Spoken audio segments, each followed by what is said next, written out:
اللہ کے کلام سے عشق کیا، حضور فرما رہے ہیں اس کو فائدہ یہ ہوگا کہ اللہ تعالیٰ اس کا نام بدبختوں کی لسٹ سے نکال کے خوش بختوں کی لسٹ میں ڈال دے گا۔ سبحان اللہ، سبحان اللہ، سبحان اللہ۔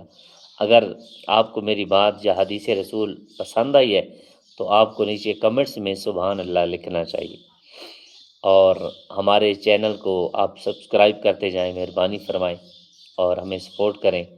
اور ہماری ویڈیو جو ہے یہ فار یو کے اوپر نہیں جا رہی، اور آپ ہمیں سپورٹ کریں، انشاءاللہ برکتیں ملیں گی۔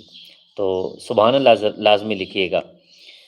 تو میرے آقا علیہ الصلوۃ والسلام نے فرمایا کہ اس کا نام بدبختوں کی لسٹ سے نکال کے اللہ تبارک و تعالیٰ خوش بختوں کی لسٹ میں ڈال دیتے ہیں۔ سبحان اللہ، سبحان اللہ۔ اور حضور نے فرمایا صرف یہ نہیں